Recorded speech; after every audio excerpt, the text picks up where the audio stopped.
Hi, I'm Malcolm from Zoom Motorhome Hire.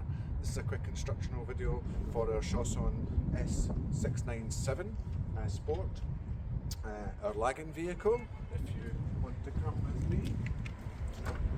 So, first up, diesel fuel, straight in here, no cap or anything. And then don't worry about AdBlue. We fill up with AdBlue every time the vehicle comes back in. So this is your service point on the side. So this is for your fresh water. So what you have to do is change the cap that comes with it for the one with the holes in.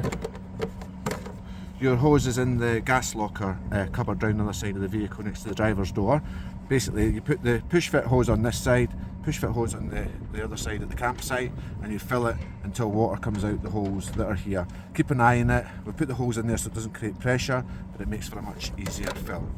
And then once full, change it back over for the original cap, push it back in, and you're filled with water.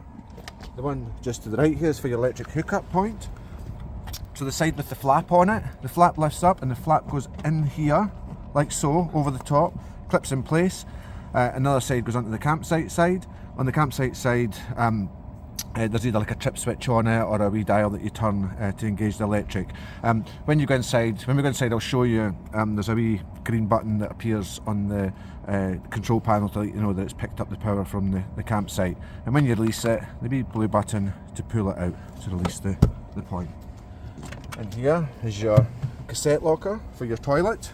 So simply lift up and pull out. You have to make sure that the flap on the toilet inside, which should be shown at handover, is in the closed position, otherwise it won't pull out, so please don't force it. So it should just slide out like so. Take it to the waste emptying point, lid to the side, and as you're emptying it, make sure you press this button. It stops any airlock and allows the contents to flow. Once it's empty, they call it a black waste point or an LSAN point. It's always got a hose on it. Water in here, about quarter half fill it, give it a good shake, get it all upside down, and do that a couple of times till it's running clear. Once it's running clear, just put a tiny bit of water, just a quarter inch or so, back in the cassette, slide it back in, and that's the cassette being emptied. The access point on the passenger side. It's a kind of two-handed deal for this, so you have to do both at the same time. That gives you access to the garage from this side.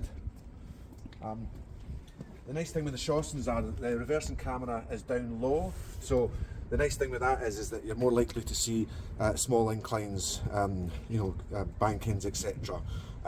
But always get the passenger out when you're reversing, because of course if you catch these, they're designed to come off, and these can be quite a pricey fix, so always get your passenger out to keep you right. And again, access to the garage on this side as well. And the nice thing again with the 697 Sport is that it has a garage, but it's pretty much the width of a camper van, so you get the best of both worlds. More nimble and easier to drive. However, lots of storage which you can get with the normal. And here is your gas locker with your gas bottle in it.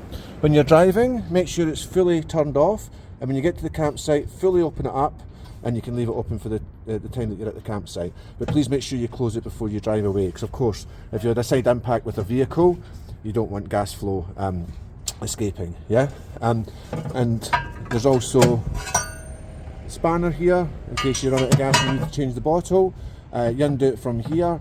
It's opposite thread, so it's clockwise to slacken, anti-clockwise to tighten. You simply undo the bolt, put your new gas bottle in, reconnect it, and then you're good to go. Nice thing again, because it doesn't have the stick out bit for the coach belt part of it, you have small wing mirrors, which are less likely to make contact with other vehicles when you're on the smaller roads in the Highlands. However, still worth pulling them in if you meet someone on a tight road and pushing it back out when you're in the vehicle.